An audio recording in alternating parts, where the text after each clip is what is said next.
Sahabat terkasih dimanapun Anda berada, salam damai, salam sehat penuh sukacita.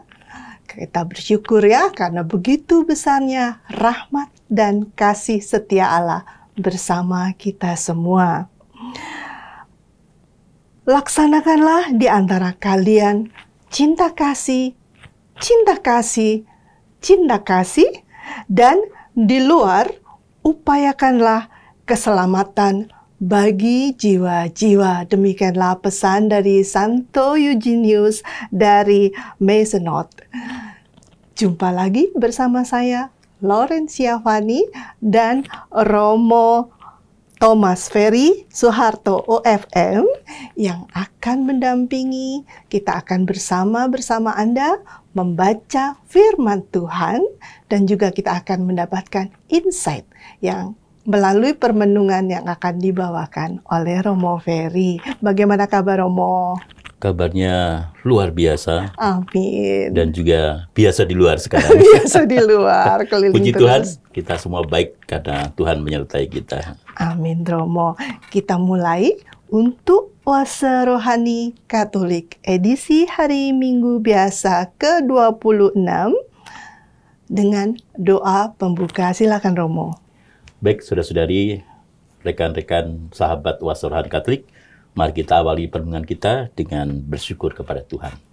Dalam nama Bapa dan Putra dan Roh Kudus. Amin. Amin.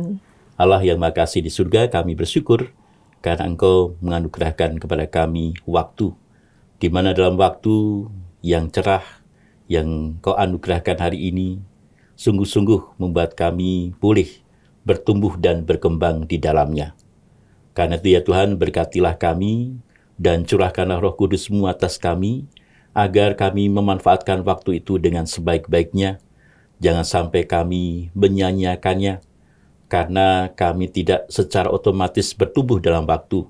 Tetapi kalau kami mengusahakan pertumbuhan itu, karena itu supaya kami mampu bertumbuh, bukalah mata dan telinga hati kami, agar kami dapat mendengarkan sabda-Mu, merenungkan dan kemudian juga meresapkannya, dan akhirnya bisa menghayatinya, sehingga oleh karena sabda-Mu yang bagaikan benih ditanam dalam diri kami pun tumbuh mekar dalam iman yang semakin kokoh kepadamu, dalam harapan yang semakin cerah, dan dalam cinta kasih yang semakin sempurna.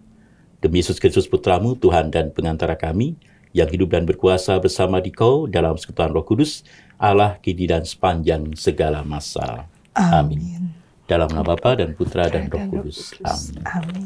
Kita mulai. Antifon pembuka. Segala sesuatu yang Kau timpakan atas diri kami ya Tuhan, telah Kau perbuat seturut keputusan-Mu yang adil. Sebab kami telah berdosa terhadap-Mu dan tidak mematuhi perintah-perintah-Mu. Tetapi muliakanlah kini nama-Mu dan perlakukanlah kami sekadar besarnya belas kasih-Mu. Bacaan pertama dari Nubuat Yeskiel bab 18 ayat 25 sampai 28. Beginilah firman Tuhan Allah. Kamu berkata, tindakan Tuhan tidak tepat. Dengarkanlah dulu, hai kaum Israel. Apakah tindakanku yang tidak tepat, ataukah tindakan kamu yang tidak tepat? Kalau orang benar berbalik dari kebenarannya dan melakukan kecurangan sehingga ia mati, ia harus mati karena kecurangan yang dilakukannya. Sebaliknya, kalau orang fasik bertobat dari kefasikan yang dilakukannya dan ia melakukan keadilan serta kebenaran, maka ia akan menyelamatkan nyawanya. Ia insaf dan bertobat dari segala durhaka yang dibuatnya, maka pasti ia hidup. Ia tidak akan mati. Demikianlah sabda Tuhan. Syukur kepada Allah. Mazmur tanggapan. Ingatlah segala rahmat dan kasih setiamu ya Tuhan. Ingatlah segala rahmat dan kasih setiamu ya Tuhan. Tunjukkanlah lorong-lorong-Mu kepadaku ya Tuhan. Bawalah aku berjalan dalam kebenaran-Mu dan ajarlah aku. Sebab Engkaulah Allah yang menyelamatkan daku. Engkau ku nanti-nantikan sepanjang hari. Ingatlah segala rahmat dan kasih setiamu ya Tuhan. Ingatlah segala rahmat dan kasih setiamu ya Tuhan. Sebab semuanya itu sudah ada sejak purbakala. Dosa-dosaku pada waktu muda dan pelanggaran-pelanggaranku janganlah kau ingat. Tetapi ingatlah kepadaku sesuai dengan kasih setiamu oleh karena kebaikan-Mu ya Tuhan. Ingatlah segala rahmat dan kasih setiamu ya Tuhan. Tuhan itu baik dan benar. Sebab itu, Ia menunjukkan jalan kepada orang yang sesat. Ia membimbing orang yang rendah hati menurut hukum dan mengajarkan jalannya kepada orang-orang yang bersahaja. Ingatlah segala rahmat dan kasih setiamu ya Tuhan. Bacaan kedua dari Surat Rasul Paulus kepada jemaat di Filipi bab 2 ayat 1-11. Saudara-saudara, dalam Kristus ada nasihat, ada penghiburan kasih, ada persekutuan roh, ada kasih mesra dan belas kasihan. Maka sempurnakanlah sukacitaku dengan ini. Hendaklah kamu sehati sepikir dalam satu kasih, satu jiwa, dan satu tujuan, dengan tidak mencari kepentingan sendiri atau pujian yang sia-sia. Sebaliknya, dengan rendah hati, anggaplah orang lain lebih utama daripada dirimu sendiri. Janganlah masing-masing hanya memperhatikan kepentingannya sendiri, melainkan kepentingan orang lain juga. Dalam hidupmu bersama, hendaklah kamu bersikap seperti Kristus Yesus. Walaupun dalam rupa Allah, Ia tidak menganggap kesetaraan dengan Allah itu sebagai milik yang harus dipertahankan. Sebaliknya, Ia telah mengosongkan diri dan mengambil rupa sebagai hamba dan menjadi sama dengan manusia. Dan dalam keadaan sebagai manusia, Ia telah merendahkan dirinya dan taat sampai mati, bahkan sampai mati di kayu salib. Itulah sebabnya Allah sangat meninggikan Dia dan menganugerahinya nama di atas segala nama, supaya dalam nama Yesus bertekuk lututlah segala yang ada di langit, yang ada di atas dan di bawah bumi. Dan bagi kemuliaan Allah Bapa, segala lidah mengaku Yesus Kristus adalah Tuhan. Demikianlah sabda Tuhan. Syukur kepada Allah. Mari kita siapkan hati kita untuk mendengarkan Injil dengan menyanyikan bait pengantar Injil. Haleluya, haleluya, haleluya. Haleluya, haleluya, haleluya. Domba-dombaku mendengarkan suaraku, sabda Tuhan. Aku mengenal mereka dan mereka mengikuti aku. Haleluya, haleluya, haleluya. Tuhan bersamamu. Dan bersama rohmu. Inilah Injil suci menurut Matius. Dimuliakanlah Tuhan. Sekali peristiwa, Yesus berkata kepada imam-imam kepala dan tua-tua bangsa Yahudi, "Bagaimana pendapatmu? Ada orang mempunyai 2 anak laki-laki. Ia pergi kepada anak yang sulung dan berkata, 'Anakku, pergi dan bekerjalah dalam kebun anggurku hari ini.' Jawab anak itu, 'Baik, Bapa.' Tetapi ia tidak pergi. Lalu orang itu pergi kepada anak yang kedua dan berkata demikian juga. Anak itu menjawab, 'Aku tidak mau.' Tetapi kemudian ia menyesal dan pergi. Siapakah di antara kedua orang itu yang melakukan kehendak ayahnya?" Jawab mereka, "Yang terakhir." Kata Yesus kepada mereka, "Sesungguhnya aku berkata kepadamu, para pemungut cukai dan para perempuan pelacur akan mendahului kamu masuk ke dalam kerajaan Allah. Sebab Yohanes datang untuk menunjukkan jalan kebenaran kepadamu, dan kamu tidak percaya kepadanya. Tetapi para pemungut cukai dan para perempuan pelacur percaya kepadanya. Meskipun kamu melihatnya, tetapi kemudian kamu tetap tidak menyesal, dan kamu tidak juga percaya kepadanya." Demikianlah sabda Tuhan. Terpujilah Kristus. Sahabat Oase Rohani Katolik yang dikasihi Tuhan, sudah kita simak bersama firman Tuhan untuk edisi hari ini.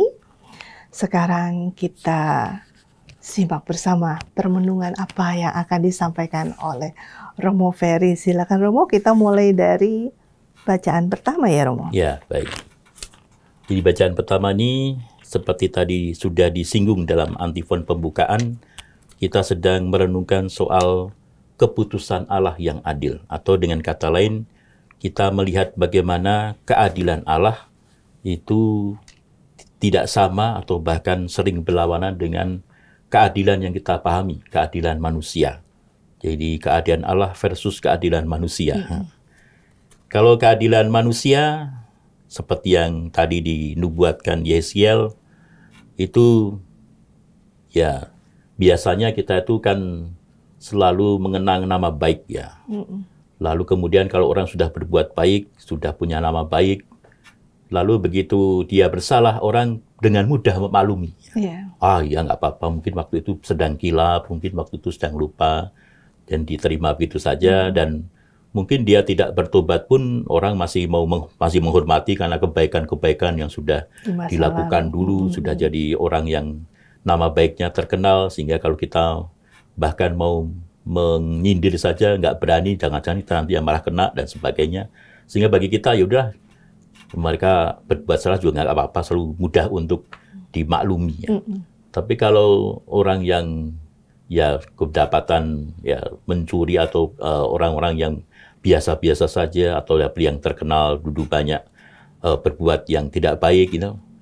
Jadi ketika dia berbuat baik pun kita kadang-kadang nggak percaya, emang dia bisa buat baik.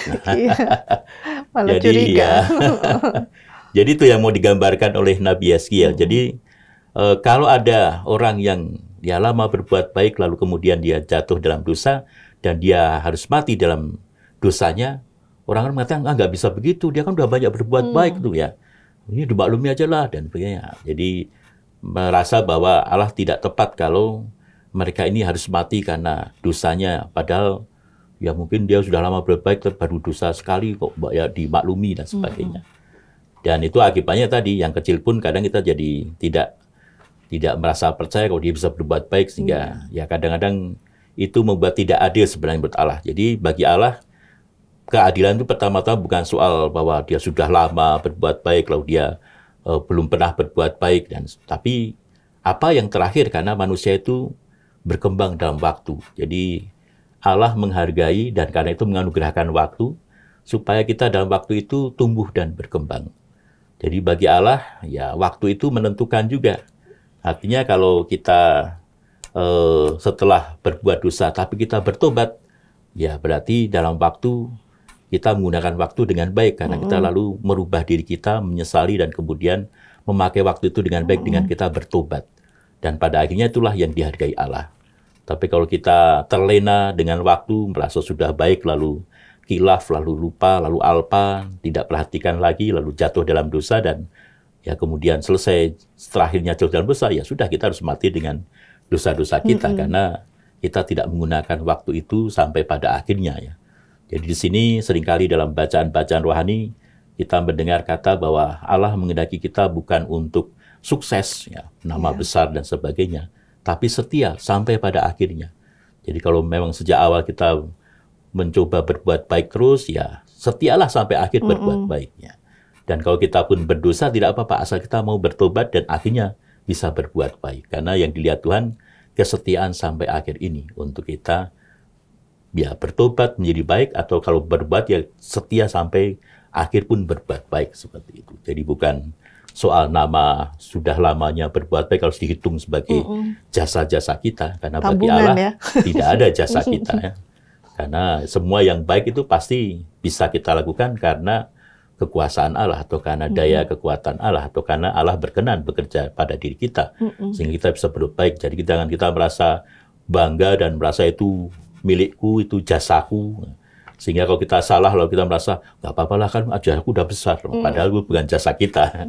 Itu karena kebaikan Allah. Jadi Allah menghendaki kita untuk memakai waktu ini untuk kita sungguh-sungguh menjaga setia agar kita terus-menerus berbuat baik. Karena begitu kita jatuh dalam dosa, ya sudah, kita harus ya dihukum karena dosa-dosa kita. Lalu tidak akan dilihat perbuatan baik dan sebagainya, karena itu bukan jasa kita, bukan ini semuanya dari Tuhan. Itu yang bisa kita lihat dari bacaan yang pertama dari Nubuat Yeskiel. Lalu dalam bacaan kedua, Rasul Paulus mengingatkan akan itu semua karena jadi kita kadang-kadang kan merasa berjasa atas kebaikan yang kita lakukan. Karena itu kita diajak untuk sadar bahwa semua yang baik itu dari Tuhan. Maka kita harus mencontoh, meneladani Yesus Kristus yang dalam kehidupan justru memberikan teladan untuk selalu menjadi rendah hati. Bahkan dia mengatakan Yesus yang sebenarnya juga punya kuasa, punya kealahan, punya jasa-jasa, itu pun tidak dipakai Yesus ya. Semua dibuang untuk dia kemudian menjadi manusia. Bahkan menjadi manusia pun dia menjadi manusia yang lebih rendah lagi. Sampai akhirnya wafat di kayu salib ya. Jadi itu satu teladan bagaimana Yesus selalu merendahkan dirinya, dan itulah jalan untuk kita. Kita pun akan selamat kalau kita juga merendahkan diri, menjadi orang yang rendah hati. Jadi kenapa kita harus menjadi rendah hati?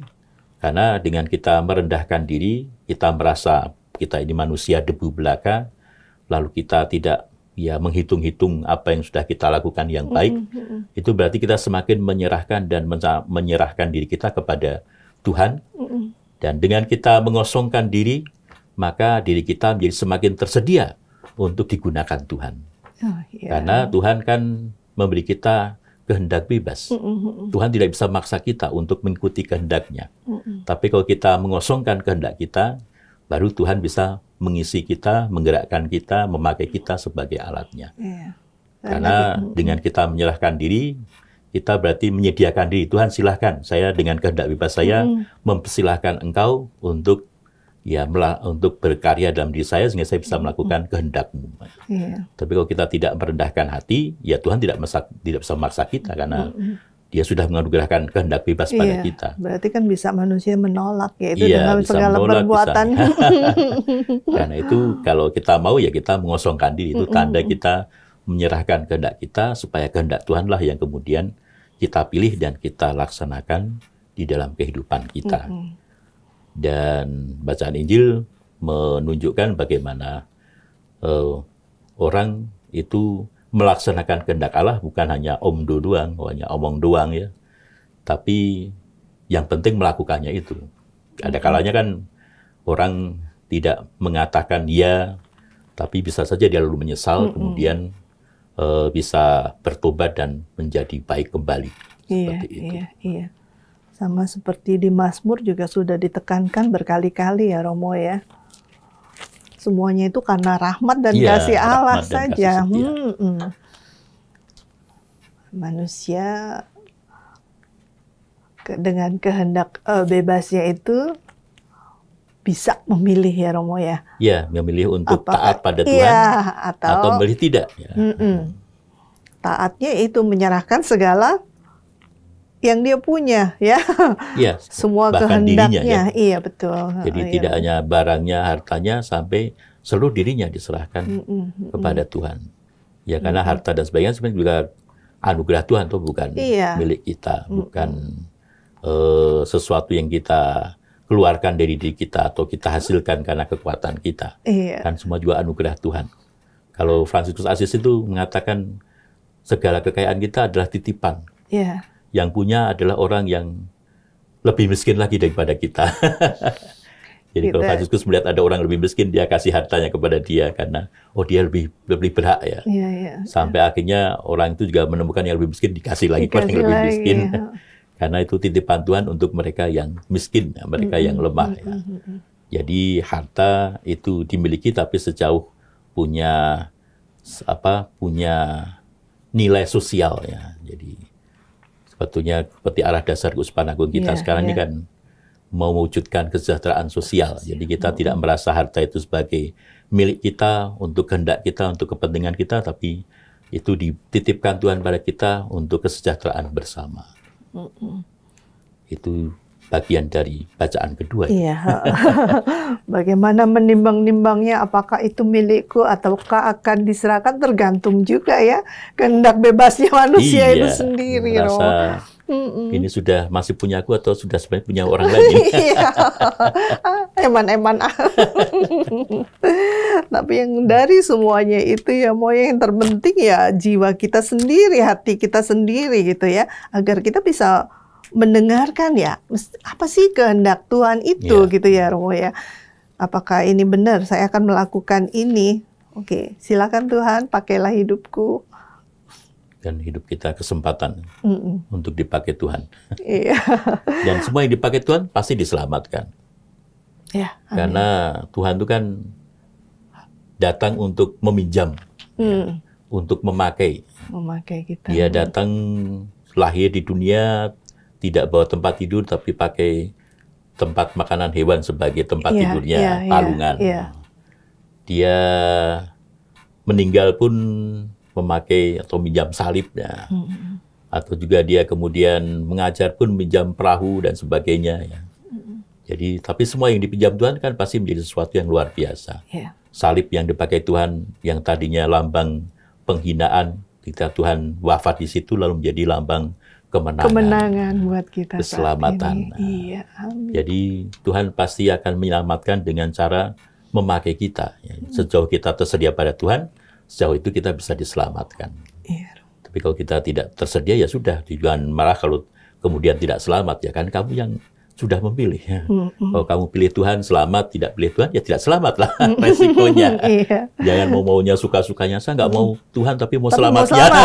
Semuanya diambil seenaknya. Itu kayak impian orang-orang muda itu ya, maunya muda, kaya raya, tua foya-foya, atau muda foya-foya, tua kaya raya, mati masuk surga. Semuanya yang baik-baik saja. Seenaknya dia. Romo, kita break dulu untuk sesi pertama.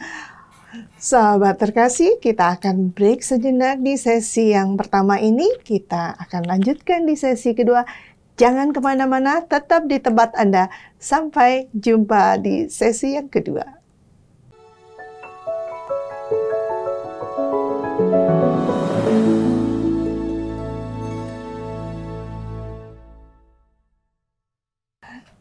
Sahabat terkasih, kita jumpa lagi di sesi yang kedua. Terima kasih untuk kesetiaan Anda bersama kami di Oase Rohani Katolik edisi hari ini bersama Romo Thomas Ferry Soeharto OFM dan saya Laurencia Fani.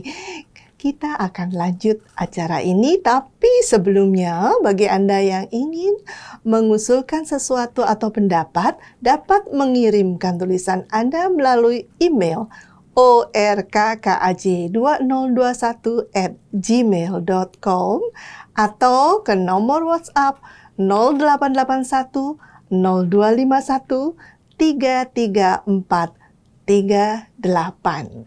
Baik Romo, kita lanjut ya. Romo, tadi di sesi pertama itu Romo sudah membicarakan ya bahwa kita memang harus menyerahkan ya, mengosongkan diri agar Tuhan siap memakai kita, membentuk kita sesuai dengan apa yang Tuhan kehendaki. Nah, untuk sesi kedua ini kita akan lanjut ya Romo mengenai Injil ya, pertobatan ya Romo ya. Injil dan nanti karena ini bulan tanggal 1 ya, awal dari bulan Rosario. Ya, silakan Romo. Baik, terima kasih. Jadi Injil hari ini sebenarnya menyindir saya juga ya. Sebagai ya para imam, para religius kadang-kadang kan sering umat mengatakan, enak ya jadi imam pasti masuk surga ya. Enak jadi suster buder pasti masuk surga ya, belum tentu.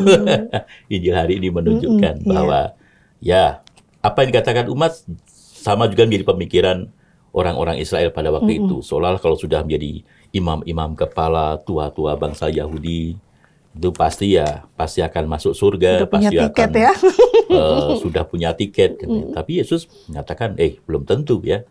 Dia memberi perumpamaan, ada 2 anak, yang satu dia bapaknya minta, tapi dia kan orang-orang kayak tua-tua, kayak orang Israel kan baik-baik semua tuh, diminta menguji Tuhan, macam-macam dia saleh-saleh gitu ya. Tapi kadang-kadang mereka tidak melakukan apa-apa. Dan umat kadang tidak tahu bahwa mungkin umat rajin, pastonya cuma nyuruh doang gitu. Pastonya belum tentu melakukan juga. Nah, dan kemudian ada anak yang kedua ini, ya dia perangainya tidak saleh sih, tidak sopan ya, karena menolak, nggak mau gitu. Tapi dia menyesal, lalu kemudian dia bertobat dan melakukan. Dan Tuhan mengatakan itu yang paling penting. Jadi bukan sopan-sopan, saleh-saleh. Ya kita harus baik juga sih, tapi itu bukan yang paling penting. Yang paling penting adalah orang melakukan kehendak Tuhan. Nah, sehingga jangan merasa bahwa kalau sudah kita saleh sebagai imam, sebagai prodiakon, sebagai apapun ya, itu bukan tiket masuk surga. Mesti hitung dulu apakah melakukan kehendak Tuhan atau tidak. Meskipun pakai jubah macam-macam, kalau tidak melakukan kehendak Tuhan ya tidak masuk dalam kerajaan surga. Meskipun itu kelihatannya preman, ngomongnya kasar, tapi dia melakukan kehendak Tuhan ya malah masuk kerajaan surga ya. Jadi bukan soal perangnya, tapi soal apa tindakan kita. Tindakan yang melaksanakan kehendak Tuhan, tidak hanya dengan kata-kata yang manis-manis, tapi dengan sungguh-sungguh melakukan kehendak Tuhan. Nah, itulah yang kemudian membuat kita masuk dalam kerajaan surga. Karena dengan melakukan kehendak Tuhan, kita itu punya relasi dengan Tuhan. Dan berarti kita menjadi satu dengan Tuhan yang juga melaksanakan karya yang sama. Begitu kita murah hati, kita bersatu dengan Tuhan yang maha murah. Ya. Begitu kita baik hati, kita bersatu dengan Tuhan yang maha baik. Dan itulah kita diselamatkan, karena disatukan dengan Tuhan. Jadi kerajaan surga itu keadaan di mana kita bersatu dengan Tuhan secara utuh dan penuh. Itulah keselamatan. Karena dalam Tuhan siapa yang bisa melawan kita? Dalam Tuhan siapa yang bisa kemudian menyengsarakan kita? Dalam Tuhan kita mendapat kepenuhan. Itulah keselamatan. Jadi kita diajak jangan melihat jabatan atau macam-macam, karena itu tidak berguna di hadapan Tuhan. Tidak akan kelihatan kamu siapa, tidak. Tapi apa yang kamu lakukan? Kan tidak di kriterianya masuk surga kan tidak ditanya kamu dulu jadi apa, tapi apa yang kamu lakukan. Ketika kamu beri aku haus, kamu beri aku minum, nah itulah yang akan mendapat pintu untuk masuk dalam kerajaan surga. Jadi kita diajak untuk semakin rendah hati, supaya Tuhan semakin bisa berkarya, sehingga kita bisa melakukan kehendak Tuhan, dan dengan melakukan kehendak Tuhan itulah kita diselamatkan dan dikuduskan. Dan kita diajak untuk setia. Nah, berhubungan dengan kesetiaan inilah untuk berbuat baik sampai akhir, maka kita harus meneladan Bunda Maria. Dan hari ini kita membuka bulan, ya dulu bulan Maria, tapi sekarang semakin menjadi sadar kita bahwa lebih tepatnya bulan Rosario. Karena apa? Karena nanti tanggal 7 Oktober itu kita merayakan pesta Bunda Maria Ratu Rosario. Dan mengapa dirayakan pesta Bunda Maria Ratu Rosario pada tanggal 7 Oktober? Karena pada tanggal 7 Oktober tahun 1571 itu terjadi mujizat yang dialami oleh orang-orang seluruh Eropa karena mereka berdoa dengan rosario dan kemudian dikabulkan doanya. Apa yang terjadi yaitu pada 1571 itu Turki itu kan mengalahkan prajurit perang salib ya. Dan kemudian mereka tidak hanya selesai menguasai tanah suci, mereka mau juga menyerang ke Italia atau ke Eropa. Nah, pintu masuknya di Italia di Lepanto pada waktu itu. Jadi mereka dengan kapal yang begitu banyak, sementara prajurit kita sudah kalah di tanah suci, di Eropa juga sudah berkurang. Jadi ya hampir tidak ada bandingnya dengan prajurit dari Turki Ottoman yang datang. Dan ya kita semua orang-orang Katolik pada waktu itu pada ketakutan karena mungkin akan dikuasai.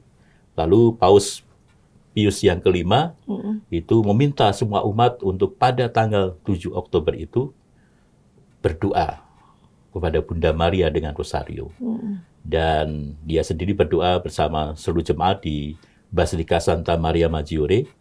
Dan dengan doa itu entah bagaimana tiba-tiba terjadi kekalahan di pihak Ottoman. Jadi ada angin dan sebagainya sehingga menghalau mereka dan buat mereka rugi dan kebakaran dan macam-macam ya.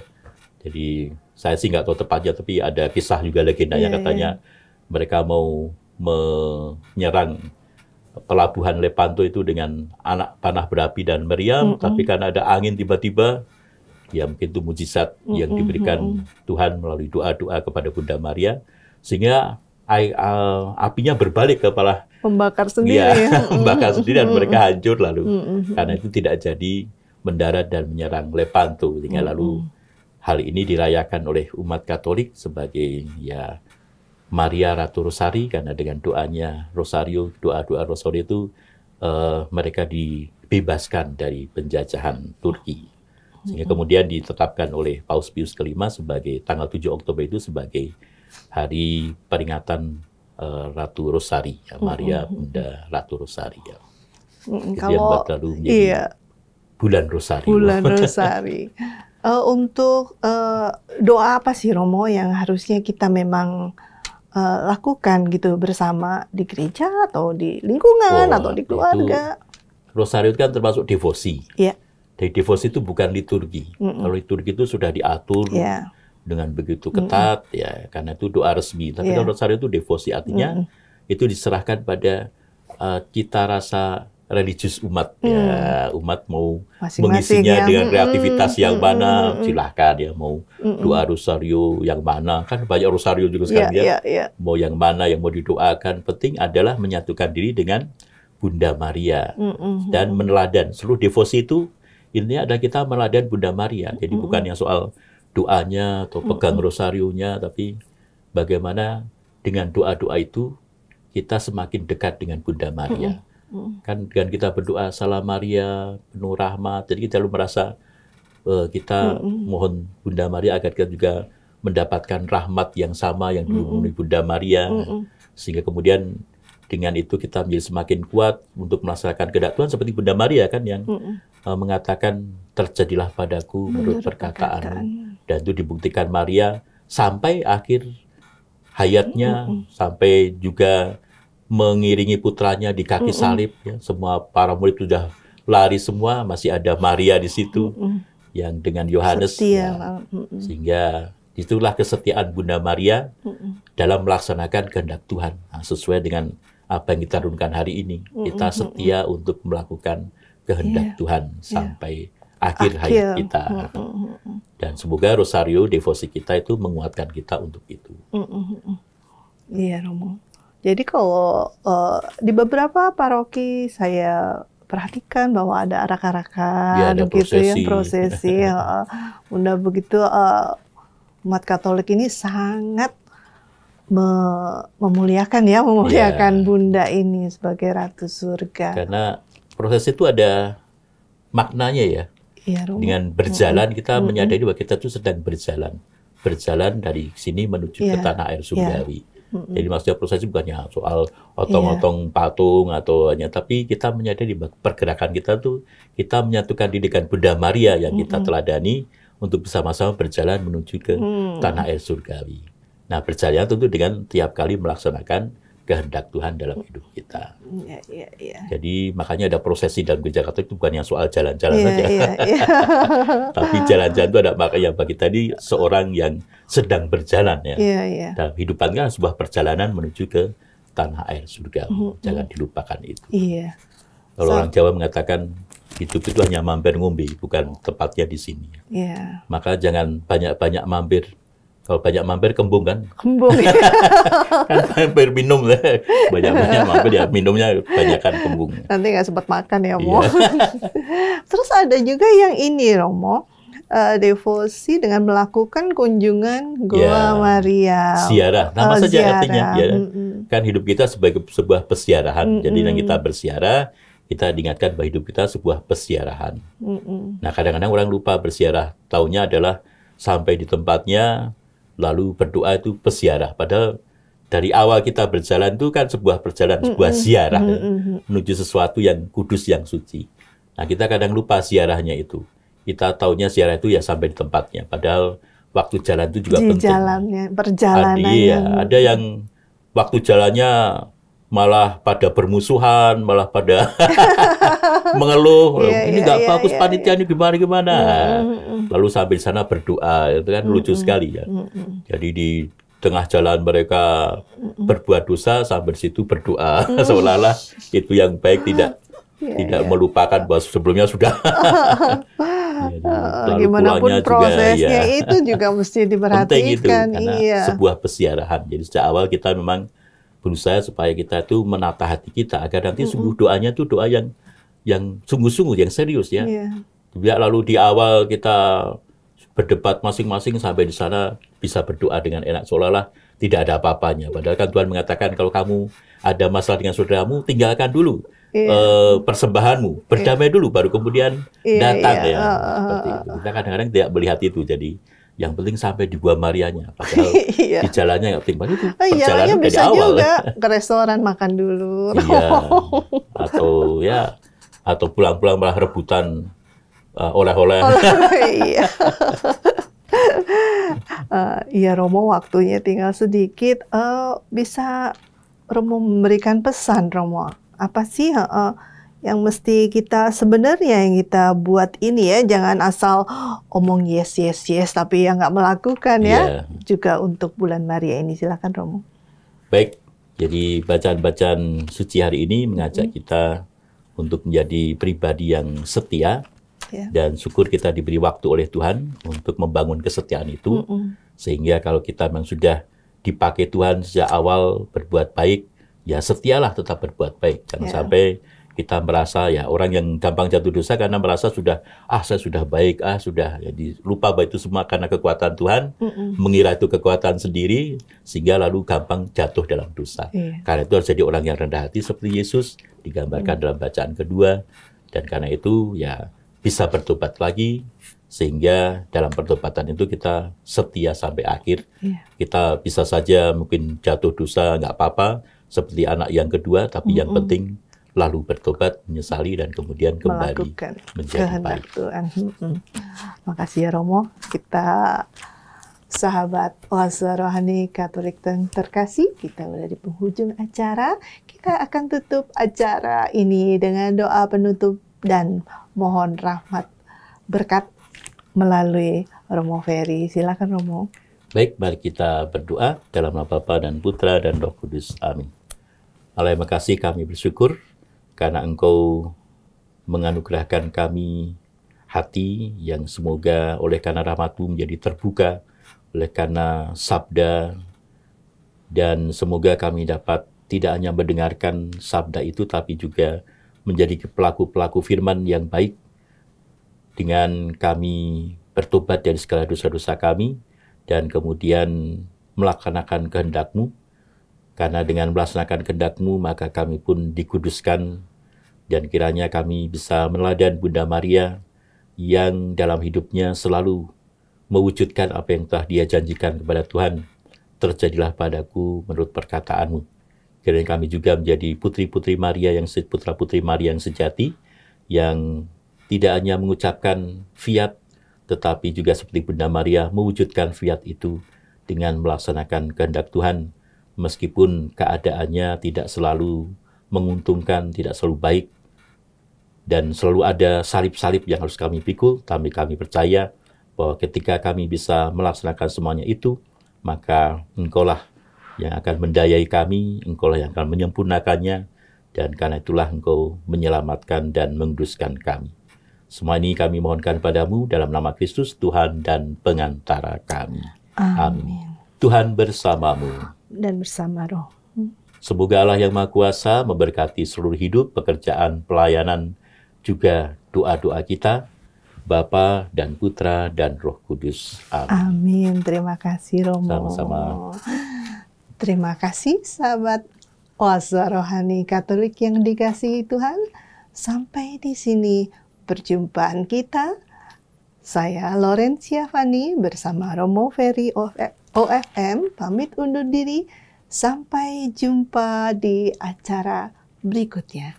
Salam damai.